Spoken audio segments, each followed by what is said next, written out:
I don't need to interrupt, Dan, but I have to talk to you about something. Okay. And that has to do with music documentaries, which is just okay. So last episode, you said that everyone should watch the Fat Records documentary. So Sarah and I watched it. It was pretty good. Standard music documentary level. I thought it was good. But you didn't mention the puppets. Half the movie's puppets, dude. Like, I was a little thrown off. Dude, I forgot about the puppets.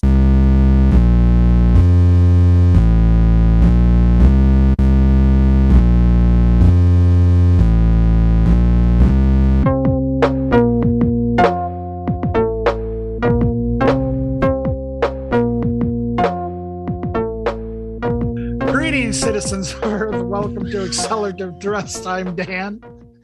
And I'm Erik. And we're laughing. Yeah. We're laughing because my first two times of trying to do that didn't go so well. That was the third take you guys are hearing. And you laughed through it. So we're evolving. Super solid. Yeah, I laughed through it. So we're evolving. And today we are going to talk to Aubs, who I don't know about you, Erik, but I am super excited to talk to him.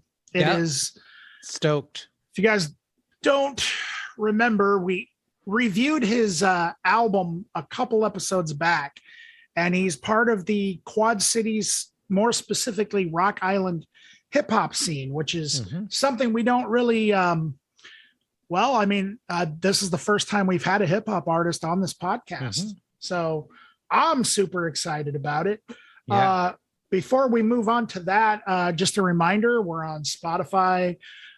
We are on Content Made Right, and we are on Transistor, Amazon, Google, and pretty much anywhere you can find your podcast. We're on Facebook and Instagram. Hit us up if you have any requests for records, local or non-local, any guests to interview or have on, or if you just want to say hi, hit us up on either one of those platforms. That brings us to some music news. It's kind of been a little weird in the music news world these days. So there were a couple of interesting things that caught my eye. The first one is that apparently there's an elementary school that shamed an 8th grader who thought that Nirvana was a clothing brand. Now, I think it was a joke. I think it's Yeshiva Har Torah.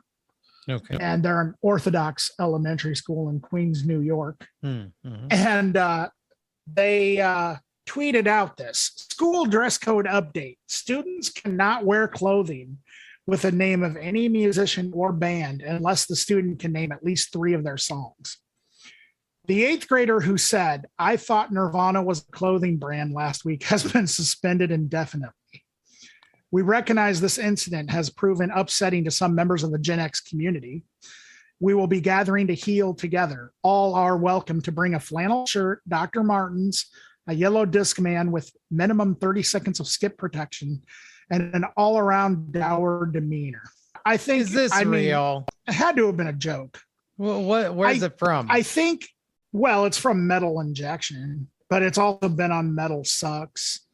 I think that it really was actually like a tweet that somebody must have just tweeted as a joke. If it is a joke, I do think that it's a pretty funny one, because I think it might be poking fun at how ridiculous boomerism kind of is. I agree, because that is some scene cop shit as far as I'm concerned.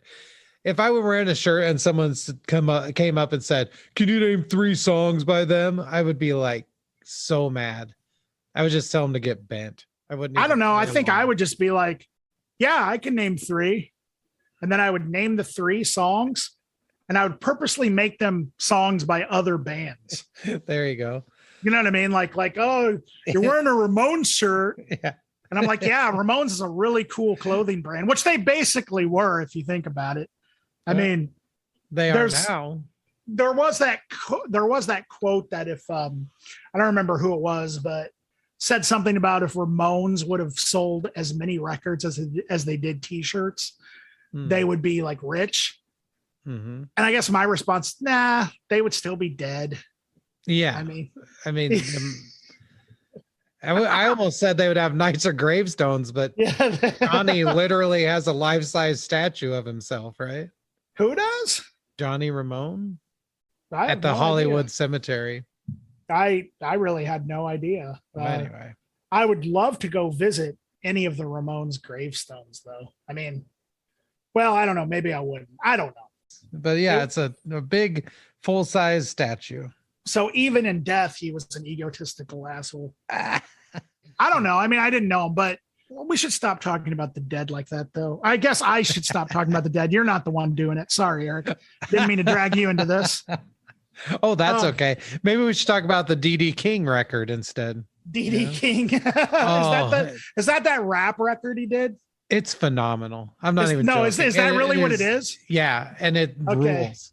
I rules. It looks like something I would appreciate because people just because of the fact that everybody else seems to kind of hate it. And I figure if you're going to appreciate it, I'm going to appreciate it. I don't think they listened to it. I think they heard the single Funky Man, which is pretty bad.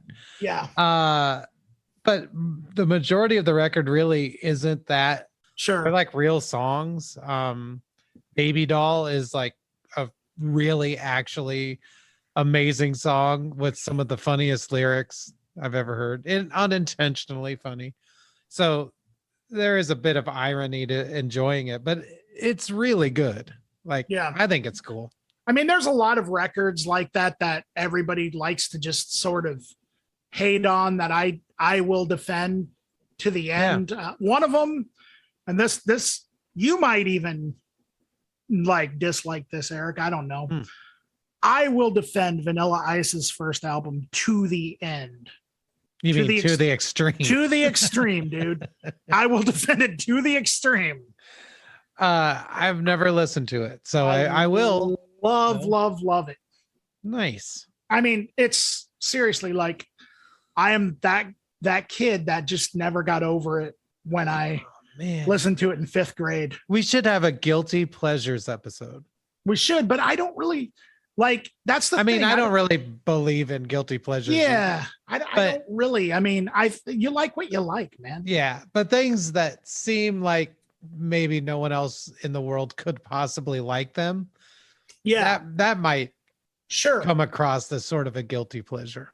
But I have a few that I adore that most other people can't stand. Same here. Now, speaking of guilty pleasures, let's move on to what could definitely be considered a guilty pleasure to some people. That's Avril Lavigne. I actually kind of like Avril Lavigne. I don't have a problem with her. I've not heard it, so I've heard the singles, I guess. So you've heard the song Skater Boy. Yeah, I heard that one.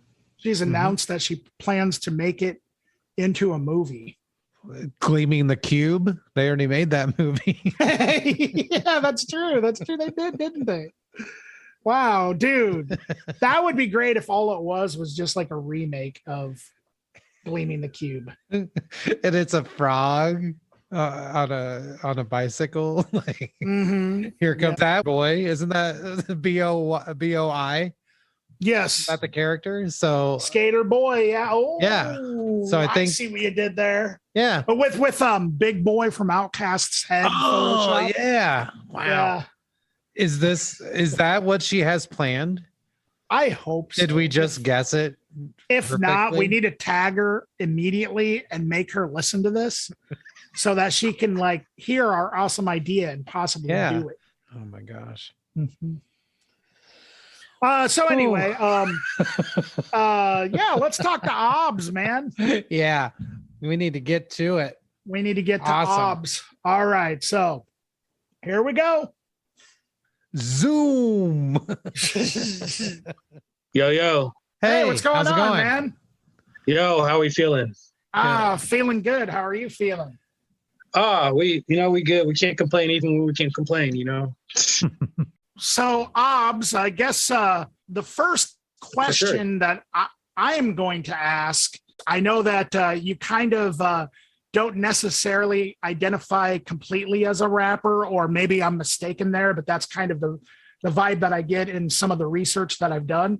It looks like maybe you at first anyway, kind of more identified as a poet. Is that kind of accurate, would you say? Yeah. Altogether, I just tell people I'm a creative. Like, it's just like, I just love to create anything with words, like whether it's poetry, spoken words, spoken raps, rap, battle rap. Like, I'm into all those aesthetics, you know? So I'm just a creative when it comes to words. That's why I just term myself all together, creative. Sure. Well, we listened to your album as you heard, and both really, really enjoyed it. What led you to be a creator? Well, like I've been writing ever since I was like 12. Like, so like first and foremost, like I was born and raised in the town, Rock Island and all. When I first kind of like I always tell people I kind of feel like a fish out of water with like how I was introduced to poetry, because it was rap that introduced me to poetry, which in a sense is still poetry, you know, but that's a whole, you know, nuanced conversation. But I feel like when I found out about rap, like being in the household that I lived in, like my parents were like very kind of conservative Christian and all that. So I grew up not really listening to any music outside of like gospel music and stuff like that. So like when I found rap music, it kind of was like, I kind of felt like when I found rap music, I found it like when I was like 12 years old, you know, because I'd go home early hours before my parents, turn on BET. I'd watch The Basement and just be like super just like in awe of like what was happening, like with this aesthetic, you know, that was kind of like poetry, but with rhythm and stuff. So like the people who inspired me to do poetry was Nas, Busta Rhymes, Missy Elliott, Ludacris, Wayne. Rappers inspired me to do poetry altogether, you know, but I never thought I could because I had like I was awkward. I still am an awkward person, but I was awkward, plus had low self-esteem, low confidence in myself when I was junior high up through high school and stuff. So I didn't think I could really do rap. So I just kind of stuck with just writing poems and keeping them to myself. But it was something I was always passionate about. Like my freshman year of college, I majored in creative writing because I wanted to be a short story writer, you know? So creativity's always been there, but like as a performing art, it didn't really turn into a thing. That really wasn't introduced to me till I was like 24, 25, when I found out about spoken word poetry. And that was kind of my connection of like, wow, I've been writing poetry and this is kind of like rap. So I think I'm going to try this aesthetic out, you know, and history was kind of made from there. So when you perform live, do you find yourself ending up on more like hip hop showcases or more like spoken word showcases, or do you just get on whatever works? Yeah, I kind of just get on whatever works and kind of just nowadays I try to involve both aesthetics. You know, I just actually did a show this past weekend in Morton, Illinois, and I did rap and I did like some rap and then I did some poetry, you know. So I try to like, with just kind of being a creative, I try to give myself the freedom to do like what I want to do wherever I want to do, whether it's at a coffee shop, whether it's at this music venue. I always try to involve both aesthetics so people get the full range of like who I am. And again, it doesn't in that way, I'm not pigeonholing myself, you know. So I like being able to do both aesthetics, but wherever I'm booked. Gotcha. Sure, yeah. Do you get booked on punk shows and stuff like that as well, being from Rock Island ever? I've been on a couple punk shows because I have a couple homies who come from that community and stuff. Mm-hmm. Everlasting Light, those are my homies. I actually did some collaborations with them. Oh, cool. On my Aubisms Chapter 2 project, which is on Spotify and stuff like that. So like I've done a couple like punk rock shows and stuff like that. So I feel like that's where kind of like my range of creativity comes from too. Like I think I've just being somebody who's been involved in the rap community, the spoken word community, the punk community in some sort of a way, even soul music, like even the soul music, neo-fusion jazz community and stuff. I feel like being involved in all these different circles, they kind of just make me more creative in what I do. So I like working with different creatives as long as we have like a same like vibration, really art wise, have kind of the same alignment of like what we want to do creatively. Like I'm always down for doing like collabs with different aesthetics, you know? Sure. That's awesome, man. Yeah. you've been from the Quad Cities, like born and raised in the Quad Cities? Mm-hmm. Yeah, I've been here for the majority of my life. You know, like I pretty much just say 30 years now. But like even like the only times I didn't live in the Quad Cities were like my 2 years outside of when I went to community college and shit like that. But that was only for like a 2 year span, you know. So I've been in the Quad Cities more than I have been in the Quad City. So I call it home, specifically, you know, the town, Rock Island, and all. So Quad City for sure. Being from you know, like the Midwest, when you think of like rap music and like, you know, all the different coasts and everything, you know, this isn't necessarily specifically a place where you think of that. Did you find it difficult at all, like, you know, getting out and performing, doing the spoken word poetry / hip hop thing at first?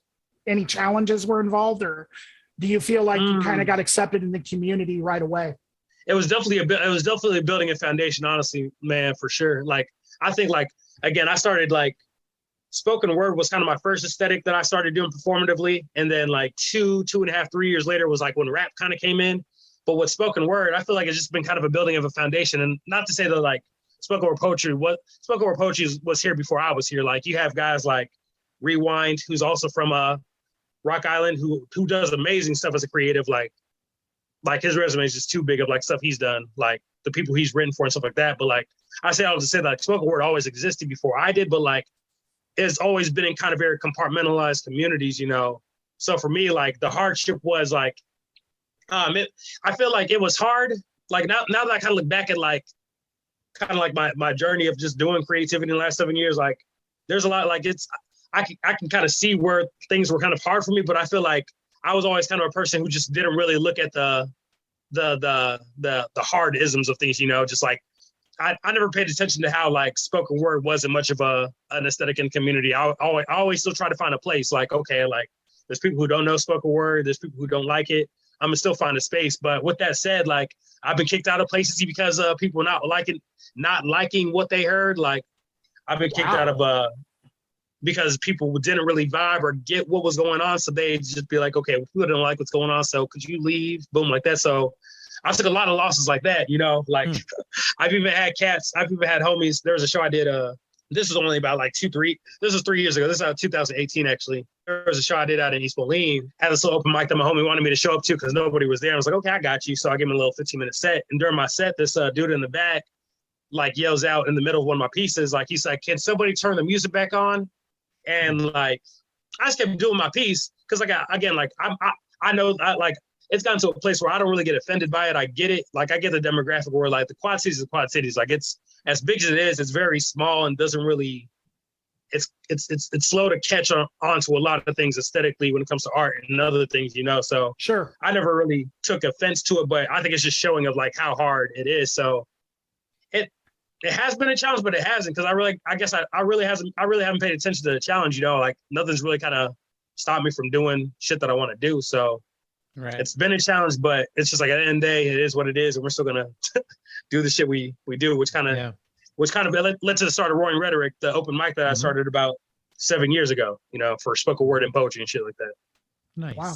Straight up DIY. That's the best way to do it. Yeah. Hey, you know, I'm telling you, like I feel like that's what a lot of the rap spoken word community is really kind of comprised. Like it was kind of like kind of builds that's what we've kind of built our culture off of, just doing it ourselves, you know, because like it's just like it, even with like how slow people are to accept rap as like a thing in the Quad Cities, just for different reasons, like different like preconceived notions of people thinking rap is super vulgar. It's always going to lead to violence. Like I've had the most ridiculous conversations with folks who have this perception about rap that isn't a thing. Like I've had people, I should say homies, people who came up to me like, who would say like, oh, I've been in the Quad Cities for 30 years and every rap show I've done has had shootings. I'm like, in my mind, I'm like, well, what did you do wrong? Because I've been doing it for 7 years. I've never seen one shooting. Like, so there's something that you're doing that's wrong. Like it ain't rap. It's something that your ass is doing. Yeah, absolutely. Yeah. You know, but even with that, like, I feel like it's kind of like made the culture kind of embody the spirit of like, you know, if it's DIY, like we make something out of nothing. There's just something about that spirit of just like creating, even with all this like cynicism or kind of like this doubt against, it's made for really dope ass artists. Like I'm always quick to shout out like guys like Torian Ball, who's from East Moline, who literally like does rap as a full-time thing. Like he does it. So he's one guy, and Xavier Ruzon, who's an amazing artist, one of my favorite artists in the Quad Cities, I think, to really like make the strides that he's done. Like he just signed a distribution deal with with a music label outside of the country, So like for artists like that to come out of the Quad Cities, like it kind of is just showing of like it's built. They built their shit off of just DIY. We make something out of nothing and do it well, So I love that. I love it though, I love that. I love kind of being a part of that kind of like spirit, of creativity. Absolutely, nice. And I feel like that's what hip hop was basically founded on anyway. If you do the history, I mean that it was literally making something out of nothing, Absolutely. It's just a part of that narrative. You're absolutely right in that. I had I listened to Aubism and Aubisms 2. They're phenomenal. I loved them. Especially Aubisms 2 is just killer. And one thing I noticed, and this is going to sound like a kind of convoluted, esoteric sort of question, but I'm going to ask it because one thing I noticed throughout all of the stuff, but especially in Aubisms 2, there's a healthy dose of irreverence throughout the whole thing. And what I mean, it's not like obstinate, it's not defiant, it's just not accepting of the system and not accepting of like those in charge. You know what I'm saying? I just wondered, like for Dan and I know that our history and background is punk rock, so that's an easy connection to make. Like, when did you start questioning things as they were? For us, it's easy. It's probably like, well, when I heard Minor Threat or whatever. But I was wondering, in your life, did you pick up that element of questioning authority from other artists, or was it someone in your life or the environment around you? Like, what sort of led you to question everything, at least in a healthy way? Like, I accept this element, but I don't accept it without caveats. I don't accept it wholly without thinking it through. Like, what led you to sort of like look at the world that way? Like, questioning. I think it was art all in general kind of provoked that in me, like that's why I tell people, like, at the end of the day, like with what I do as a creative, like even just like even doing the little things, like being able to like make being a creative a career, like I enjoy creativity because it made me really question myself and question things around me, and all the more really be able to make me like it provoked me to find who I am, which didn't happen until I was a whole ass 25 years old, but better late than never, shit. Oh, yeah. But I think art did that all together, like I remember vividly, I think when I started really kind of being in that space of like being okay with like a healthy dose of skepticism, as you said, like it was when I was 25, and like, and this, I guess this kind of shows just all the more how much of a fish out of water, I guess, my kind of narrative has been. But like at 25, like I was at 20 from age 25 to 20,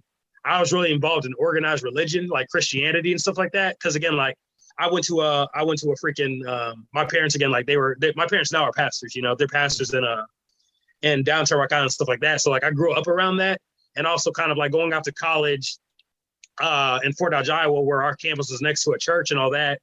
I kind of found myself kind of being involved in like organized religion and stuff like that, to the point where like I was like leading like youth ministry and shit like that, campus ministry and stuff like that. And like I was even planning at church planning, but there was something that happened when I was 25. It was a big story, but like pretty much I got to a place where I started realizing that like the church I was specifically at, I kind of realized that they weren't really about me as much as I thought they were, because it was just like when all the things like with Alton Sterling happened, with Lando and all that stuff happening. Plus, like I had a lot of personal stuff happening in my life, like getting out of an engagement where I was cheated on and stuff like that, and dealing with all that, and seeing kind of the church's response to that.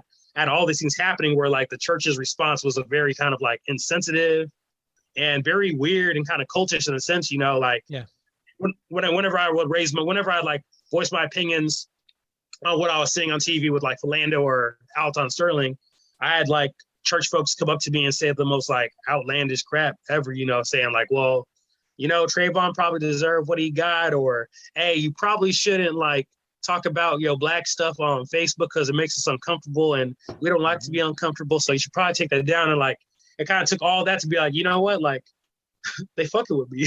Yeah, right. Yeah, absolutely. I was just like, out of that, I kind of just I got to a place where I left and started really questioning why I was involved in this in the first place, what happened, and pretty much like finding out the other end of it, just like the doubt and cynicism of just really kind of just picking apart like American Christianity. I always try to like differentiate American Christianity to like how faith is practiced outside the country and shit like that, because how we practice it here is fucked up. Yeah, sure. It's regardless of how you try to dance around it, it's messed up. So like I got to a place of really kind of questioning, like really kind of like really figuring out what God is to me, I guess, in a sense. Because like I always believed in like God, universe, whatever you will, whatever that is to you. It could be whatever at this point in my philosophy, but I started realizing, like, I started really questioning what that meant to me and what that looks like in my like current time. And that kind of just led to like really changing my perspective on like how I view my politics, how I viewed art altogether. And that's where it really started like happening. And like with that, like I was grateful to have like homies like come alongside me during the journey who were also in the same place. Like, yo, like we actually questioned this too. Like, and I found this out and this out. I'm like, oh shit, let me peep that real quick.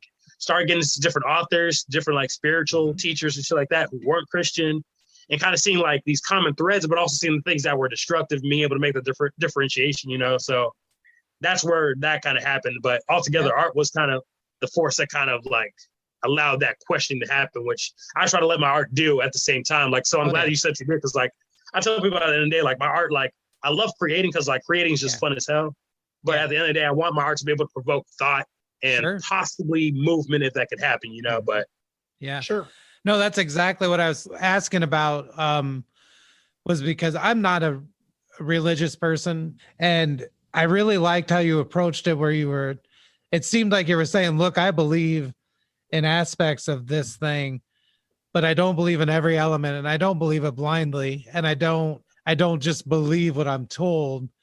And it's like you internalized your belief system and use it in your life, but you're not telling other people to do it or how to do it, or even that you blindly follow it. And I just really appreciated that, because it's something you don't hear very often. So exactly. My thing is just like, it's just like, I always tell people, it's just like, tell how it is. Like I try to be a realist, I guess, just like seeing things how I see them, and like not really having like an optimism or a cynicism like intentionally, but just saying like, this is what I kind of see. And like, maybe you didn't see it, and if you didn't, dope, we can talk about it, and maybe I'm wrong too. It's always I always try to leave that openness of like, I'm still uncertain about shit. This is just what I kind of saw, But which it's just is like, rare from an artist, especially in hip hop, to show that sort of like, I don't have all the answers. That's like pretty cool.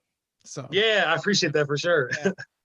This is, I guess, kind of a curiosity, because on the record that we reviewed, the IINOI, there's a lot of interludes. I know the first track, I'm assuming you're talking to your father, right? Yeah. Is there any relation to that, just out of curiosity, that conversation to, you were kind of talking about, you kind of started to sort of question things in the church, and you mentioned that your parents are both pastors, correct? And is there any relation to that on the album? Was that record kind of like fully realizing what your intentions were when you kind of started questioning things, the church and your beliefs and things like that, and faith? Yeah, exactly. Yeah, I feel like, I mean, just the title of the project, In and Out of It, that's something that's from the Bible. It's just like I've learned it, like for me, like the Bible is it's a book that is just a book. What you pull from it is what you pull from it. Some people pull some pretty messed up stuff out of it. Some people pull some really beautiful things out of it. It's just whatever you make it. So for me, I said to say, like when I kind of took that title, In and Out of It, I kind of like looked at that into like perspective of like my life now and like what In and Out of It means to me. It might not be the same thing for the Reformed Christian cat over here, but like for me, like it just meant kind of like living in kind of like this duality of being like fully present with like everything happening with me, like being able to feel it all, but not allowing myself to like be fucked up while I'm feeling everything, you know, feeling the fact of like the reality of me being black because I'm black, you know, that reality of like realizing that like there's certain shit that I can't do because I'm black, but realizing that, but not, it's kind of, but still kind of like not allowing that struggle, trying not to allow that struggle to like mess with my mental patterns, my emotional patterns, my spiritual patterns, even like physical patterns, you know, all that. So that kind of came out of that, like, of just like, just taking this kind of like religious text and kind of like, kind of broadening that philosophy, you know, because like I said, like, even with the space of religion, like I tell people like all the time, for me, like, even though I don't count myself Christian in any way, shape, or form, I still consider myself religious just because like I think my whole definition, I think the definition of religion is just believing in something that like orchestrates your thought patterns about life, yourself, and the shit around you. You know, I think everybody kind of has that. So for me, I have religion. My religion is just to be. You know, if I sense something good, dope. If I sense something that's not good, dope. That's just my religion. You know, and I feel like with my parents and all that, even with them being like pastors and all that, even though we have differentiating like perspectives of all that, I understand kind of like I again, like being somebody again who believes like in God, but doesn't really put a name, pronoun or whatever on him. Like I still understand the importance of spirituality to Black communities, you know, and like for me, that's why I tell people like, for me, that's why I've learned that like, when I tell people, like, even in the space of religion, like I'm in it in the sense that like I know the philosophies. If you talk about the stories, I know the stories, but I'm not of like the dogmatism of it. But there's still importance that like is very empowering to people who are Black when it comes to spirituality, you know, which I think is like an important thing to kind of like keep in mind with that. So I gotta say one side note, because I'm looking at the track list of the album, Little Uzi Introvert is one of the best titles. Yeah, that was a fun little record. I think that was our first record we ever did for that was our first record we recorded for the In and Out Of It project, actually. Oh, was it? Yeah, completely first. Now, do you make the beats, or is there other people that kind of make beats as well, or do you make beats as well? No, a lot of my homies make beats. So all the projects I do, like they're all from like homies that I personally know and stuff like that. You know, like, if I didn't know them going into the project, I knew them by the end of it, because like that collaboration is important to me. So like for In and Out Of It, I had beats produced by my homie King Supreme, who's a DJ in the Quad Cities, super badass DJ and beat producer. I had beats from my homie Oscar Franklin from the UK, who I became friends with this project. He produced the Friends track. The Friends beat, he produced that. Oh, okay. I had a guys like my guy Wes Julian, who produced the Cause We Black beat. You know, like, so I myself, the beat making is a very particular aesthetic that like I'm like, it takes a lot of time to figure that out. So I like to just trust my homies who are already good at that and who kind of know my ear for sounds, because I'm very particular about sounds. Like there's a certain sound I kind of like go for, and like you guys listening to the project, like you probably can kind of sense like a kind of a common thread of the sounds, you know, the kind of soul, funk, boom bap type shit, you know. But yeah, I like collaborating with beat producers more than making beats, because again, like I could do that on my own, but it kind of takes away the collaborative aspect of it. You know, if I'm just doing all the shit myself, I'm not really like spending time with other creators and kind of like passing this energy and creating something dope, you know. Yeah, definitely. One thing I noticed about Aubisms too, it seemed to have a little bit more, I don't know how to say it, spaciness to it, like sort of like an element of Afrofuturism possibly. Was that something that you wanted to represent in that, or want to represent in general? Or was that more just like, that's kind of what the beat makers came up with, a lot of spacey synth sounds and vocal effects and stuff? Like it had that effect, but I just wondered if, not to ask if it was on purpose, but was that an intention, or like that's something that happened, you know? That was definitely something that happened, because like with my spoken word projects, I work on my spoken word projects a little different than how I do rap, because like with rap, you listen to the beat, you write to the beat and all that. With spoken word, though, I do it backwards, where I record my vocals and then I send them out to people. I'm like, yo, whatever you come up with, I trust you, because you know my ear for sound and I know you dope at what you do. Boom. So with that, it's kind of like when I get it back, it's kind of like it becomes what it is. So I think the fact that it had this like Afro-futural, like Afro-future type sound was by chance, you know, just like, again, I think that's what just happens when you click with the right people Right, for sure. around you and just hand the right shit to right people. Like they just kind of know what to do. So that was definitely not intentional. It's just kind of like it happened as it did, you know. I bet that's super fun to get those tracks back though, and hear what someone did over it. That'd be super fun to work that way. Yeah, I've never done that. Yeah, so. Yeah, it's because for me it's just like it's just dope. It's dope to do that just because like for me like in the producer in the rap like side of it, you know, the producer artist relationship, the producer is handing the artist a beat and pretty much posing the question like, how are you interpreting this sound, you know, and then that's how our music comes. So like for me, just being able to do it the other way around where I'm kind of creating these words and handing and saying like, what do you interpret out of these words and how they're said? Like, what would you make out of this? Mm-hmm. It's kind of dope to see what creatives come out of, like, create out of it, you know? So it's a really dope process. And it's always like 99.9% of the time, I like the sound. So I never like I never send it back and say like, change something else. Cause I'm like, I trust the people around me, you know? And you got to be able to create like that, give the creative kind of freedom. That's a provocative part of creativity, you know, let them do their shit and hands off. I'm curious to know your thoughts, Aubs, about, because I would consider you definitely more of a conscious hip hop artist. Most definitely. Most definitely. Do you have any opinions on the state of like mainstream hip hop culture like right now? Because I mean, I kind of noticed like in the last like, you know, couple of years, it seems like underground and sort of like the more mainstream stuff the stuff that maybe is glorifying like money and things like that. Almost like there isn't really too much of an underground anymore. Like at least from like, I guess more of a mainstream perspective. Do you have any thoughts on that by any chance?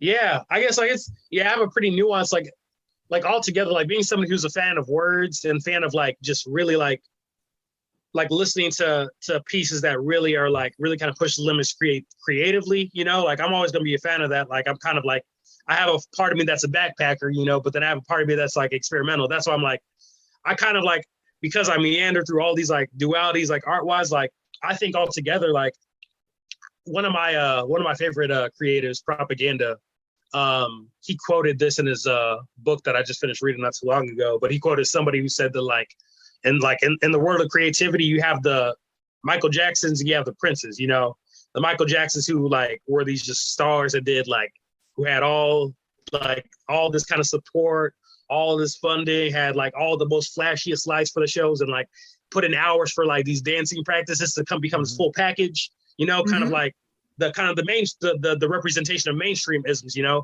and then you have the Princes who like just said like, hey, y'all gonna listen to me by the end of the day. Like I'm gonna just do what I want. I'm gonna even change my name to an icon. yeah. And y'all gonna listen to me, you know? And like he kind of was a representative of like that undergroundism, you know? And like to parallel that, like to parallel like the Michael Jacksons and the Princes, the Kendrick and Drakes, you know?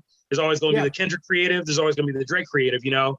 Even though I'm always gonna be a person who leans on the side of like the Kendrick creatives, I understand the place of the Drake creatives, you know, just kind of like, I think I've learned to just see all the art as like one, you know, like it all belongs. Like at the end of the day, like creativity just evolves over time. Like years from now, like who knows what conscious rap will look like, you know, it might look like the thing that we kind of despise now as creatives, you know, but that's just how art evolves. But on the other side of it though, from a concept level, I guess, like when it comes to mainstream and underground, like I feel like, and this just goes into a whole deep rabbit hole, but just like how kind of mainstream isms are kind of set up to where like it's about creativity, but not really, you know, like when you look at like Black creativity, I have this conversation with my white homies all the time, but like because I have conversations with my homies who are fans of the NBA young boys, who are fans of the Keith Chiefs. I said Chief Keef. Oh yeah, Chief Keef. Like these artists over here who are creatives, like I always have this conversation with my homies who are like, oh, they're dope creatives and like they should be able to create however they want, however they feel. And like I agree with that, but then I'm like, I have to like pretty much push back and say like, well, that's a sense of privilege that you're kind of saying that out of, because like you don't understand kind of the psychology of music and how like a lot of music that you see, a lot of like rap music that you see mainstream, when it's the baby, Lil Baby, even go back in history, like to insert your gangster rapper here, you know, like they're like statistically and even like from a psychological like level, you can prove this can be proven, but like a lot of the music that has been pushed, like a lot of the music that has been pushed has like affected Black communities in some type of way, because like there's been an image that like mainstream says that like, oh, this is what Black people look like, you know. Yeah. If you're Black, you must look like this, and if you don't, then there's a disconnect. And like I used to struggle with that disconnect, but like with that said, like, and again, like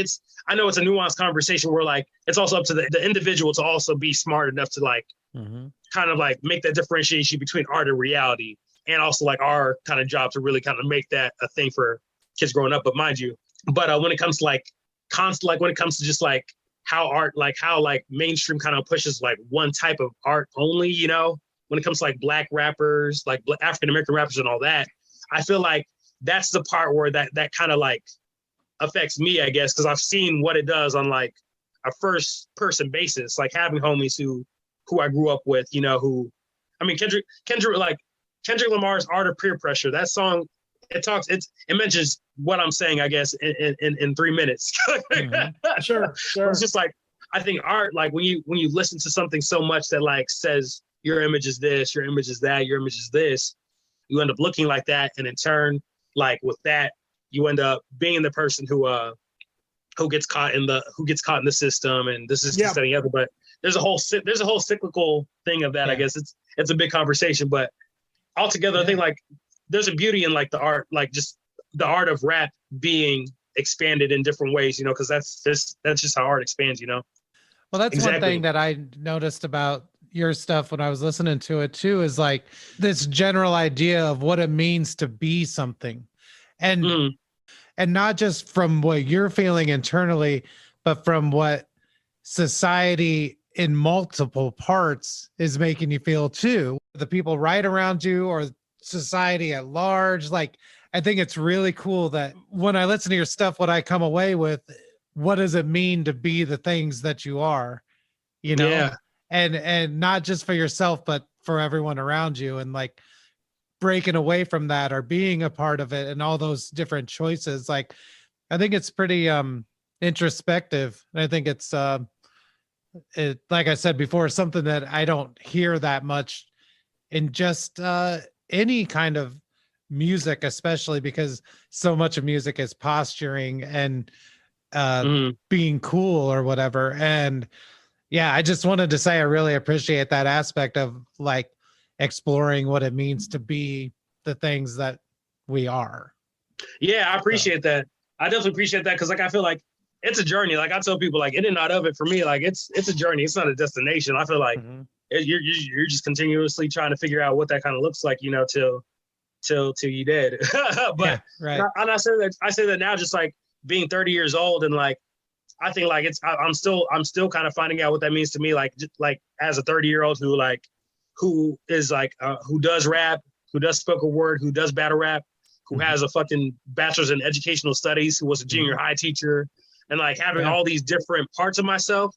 I've had no choice but to just learn to be, or else I'm like stuck in some type of box, you know. Right. Yep. And like when I feel that box, it's uncomfortable. So like being in all these different I always tell people like even in the sense of just like being in organized religion and leaving it, like even though like I'm glad I'm not a part of that anymore, I don't forsake, like I don't, like I'm not bad at the experience, because again, like it gave me a different lens to look at life at, so where like all these different like parts of me like are completely different, but they're all me. So like I've just had to learn to kind of like just be and not feel like tied down by what someone says I should do as like a teacher, or what somebody says I should do as like an artist, or what someone says I should do as like this, you know, but just be and like be the thing that like my gut tells me to be, you know. Right. Yeah, for sure.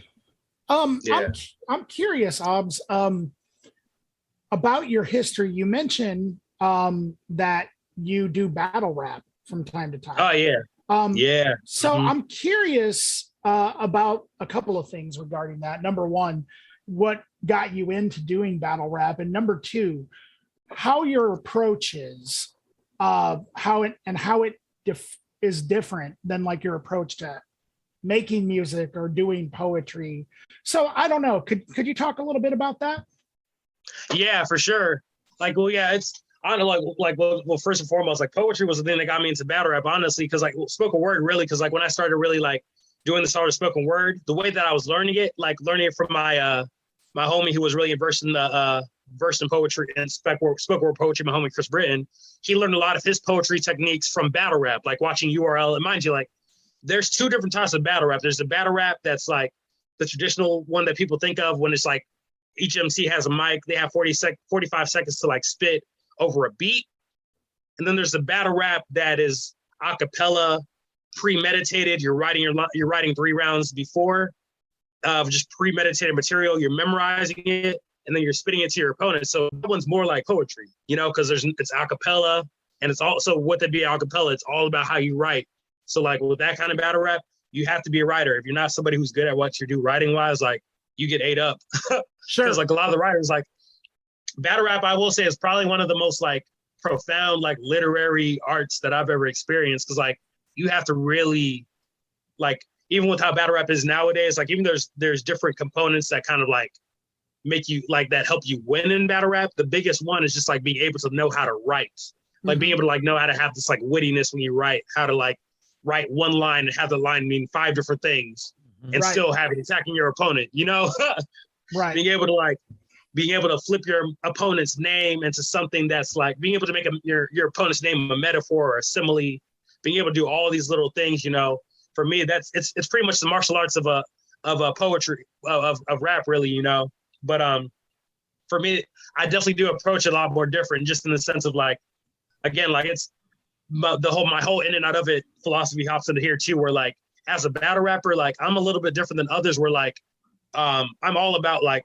for me, like it's because I'm so a person who is about authenticity, I can't really like talk about how I'm gonna shoot somebody up, because like I'm not gonna shoot nobody up in real life. So I was like, that don't translate. So Yep. Like, but we will fight under the right circumstances. So Right.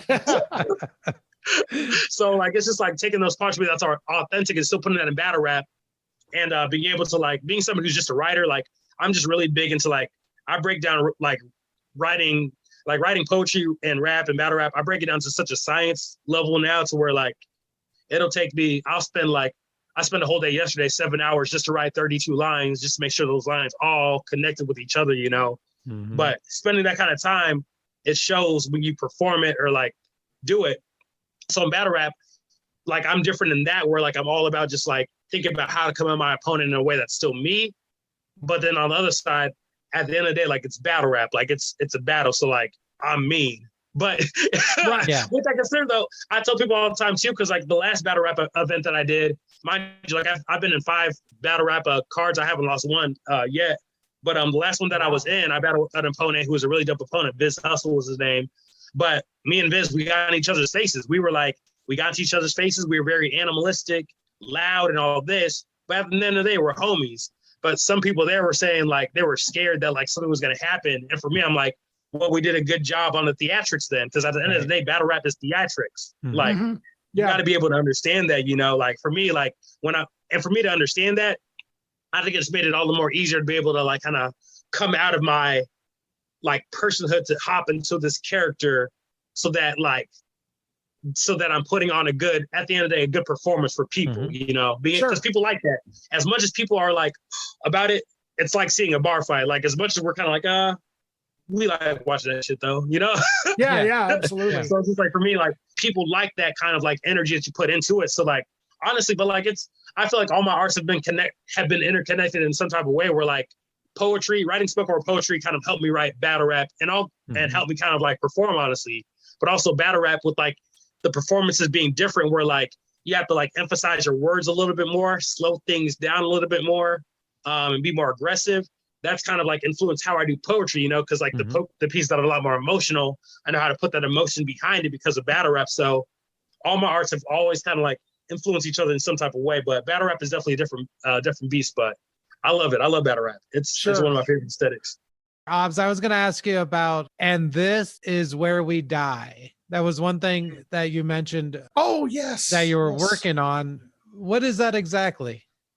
Yeah, no, I'm glad you asked, because I actually just this morning actually pushed that project through Spotify and iTunes and all that. So it should be out this month. All right. But that one's a special project. It's a really special project to me in the sense that like it was written all out of like last year and kind of like the things that I kind of like things that I processed with like how last year was going and all that, and kind of seeing how like a lot of like creatives now, like a lot of creatives that I respect, kind of create projects that kind of like follow the same thread.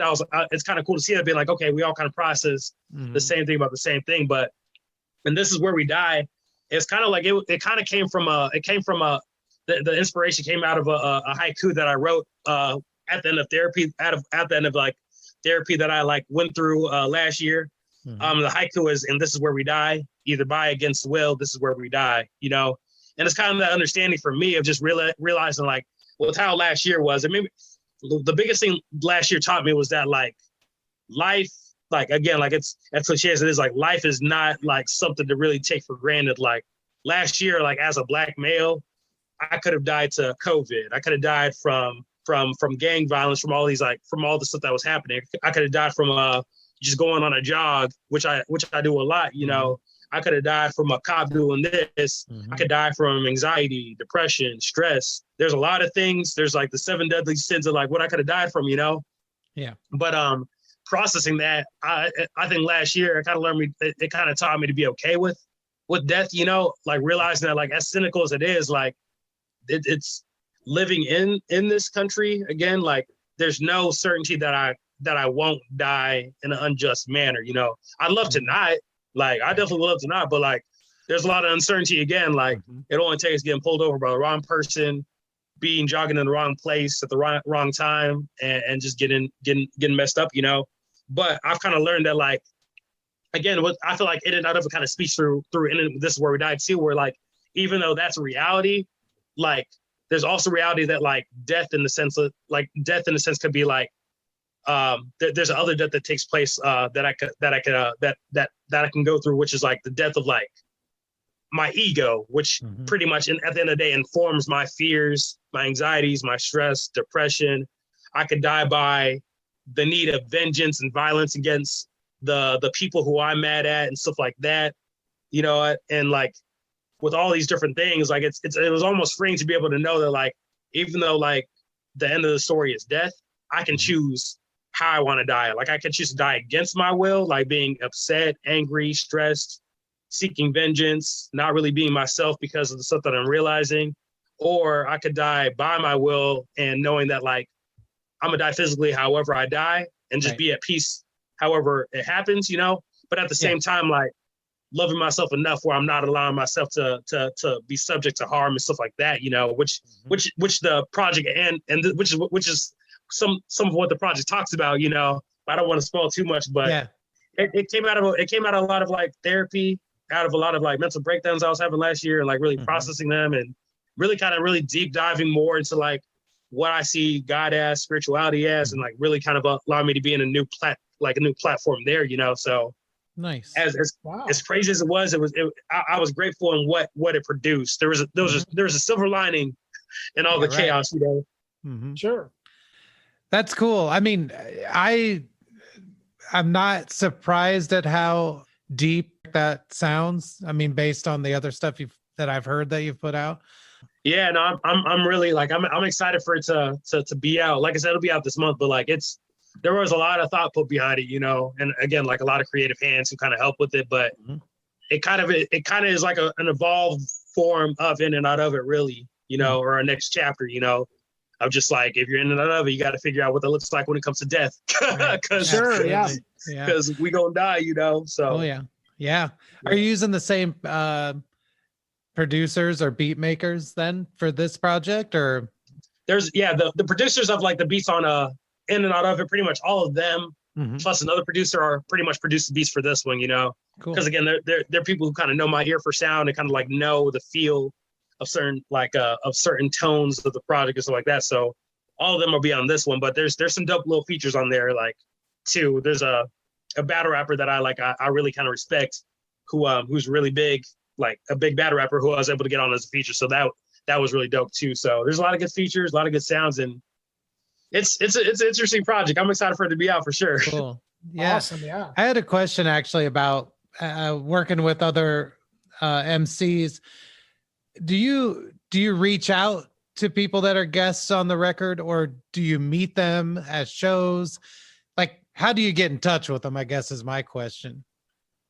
Yeah. I go like in a couple of different ways. Like if it's a local creative, like it's a lot of the local creatives, like I kind of know. So like if I hear something and I know that they fit on it, I just reach out to them and say like, yo, like you want to do verse for this, you can, boom, boom, boom. That's how that works. And then I think a lot, and outside of that, like social media, as much of as chaotic as it can be, it's been dope in the sense of like it's connected me to different creatives outside of the Quad Cities. You know, like there's like even with In and Out of It, one of my on the song Metanoia, Ray Barado, he's from Atlanta. I met him through Instagram because I was a fan of his music. You know, cool. So yeah. I'm always like I'm never if I hear good music that I really dig and artists that I really like resonate with on a creative level, I'm never a stranger to reaching out to them and saying like, yo, your music's dope first and foremost, and I love to work with you. You know, I'm never a stranger to that. So that's awesome. I love that you embrace the collaborative aspect of music, because I feel like it's almost becoming like a lost art in some ways, but then maybe not. I don't know. There's a lot of collaborations that have been happening in music in general. So I don't know. Maybe that's just my cynical viewpoint. Yeah, no, I feel you. I feel like it's both ways. Like I feel like there's obviously kind of get stuck in this like kind of like a TikTokism like culture where like music's kind of made just for the sake of just like making something really quick, not really looking at collabs and all that, but just want to make something quick and fast for people. And then there's creators who like really kind of still, again, like it's the whole Michael to Michael to Prince-ism, you know. There's also the creators who just take their time with creativity and like really think about the collaborations they want, you know. So it's definitely a little bit of both for sure. Yeah, absolutely. Yeah, well, Aubs, it was fantastic talking with you. Thank you very much for doing this. For sure. Are you going to be playing out to support the new record, or do you have shows coming up? Or for these two records specifically, like I don't really have like I might do like a little listening joint with homies and all that, but like because I'm making this kind of transition this next year of like really kind of like focusing on this this kind of like genre that I'm playing with called spoken raps, where I'm kind of like intertwining spoken word and rap a little bit closer.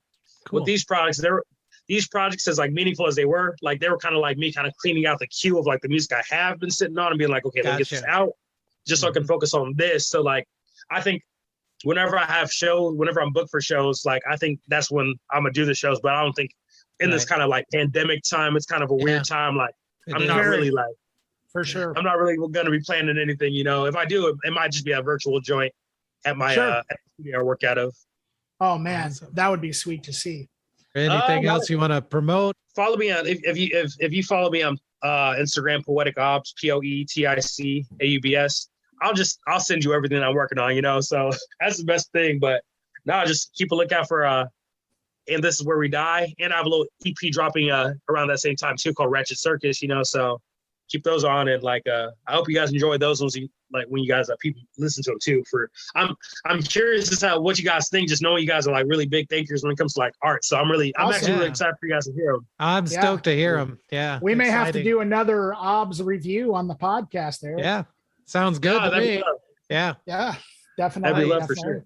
Well, thank you so much, Aubs, for being with us. And like I said, we're stoked to hear what you got coming out next. So. Absolutely. Oh, for sure. Yeah. I'm excited. You know, I appreciate you, Erik and Daniel. I appreciate you guys having me. It was a dope time. I like being able to talk about my art. So I appreciate that. For sure. That was awesome. Thank you for giving us your time. And absolutely. Y'all take it easy. Yeah. We'll talk to you later. Yep. Have a great one. Yep. Y'all too. Well, that was a really good interview with Aubs, don't you think? Yes, I do. You know, Aubs is part of the local scene, and I can't help but wonder if there's any shows going on in the local scene.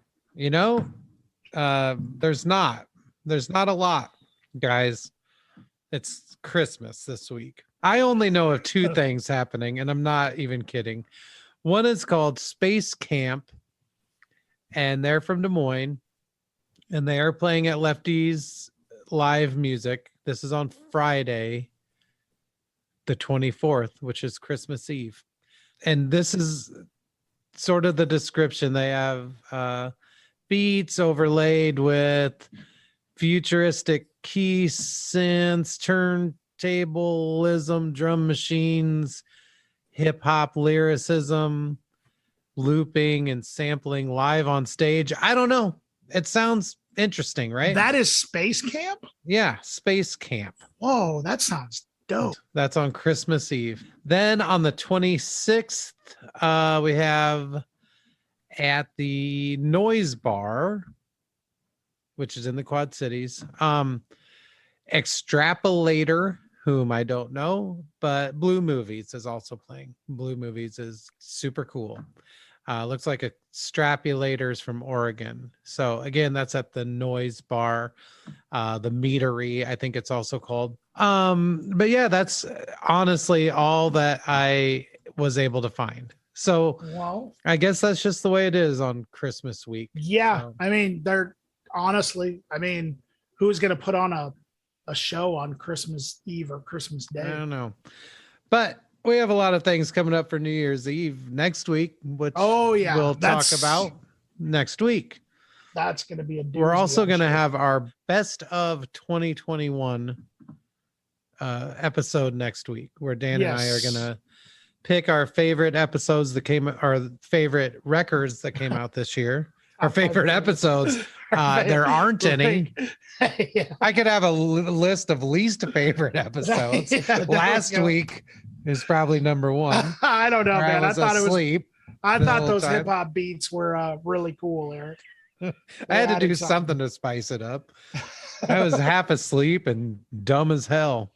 But anyway, this week's episode is way better because Aubs brought it. Yes. You know, it didn't matter that I'm tired and dumb. Yeah. Well, ladies and gentlemen, thank you for listening to our interview with Aubs. Mm-hmm. Thank you for listening to our plot to the upcoming Skater Boy movie, our pitch. Yeah. Thank you for listening to me talk ill of the dead. Mm-hmm. What else is a takeaway? Yeah. Okay. I didn't talk about anything. That was our recap, ladies and gentlemen. Anything and everything. In case you missed any. Anything and everything. All right. Well, next week, best of 2021. Yay! Get ready. Bye. Bye. Have a good day. Dude.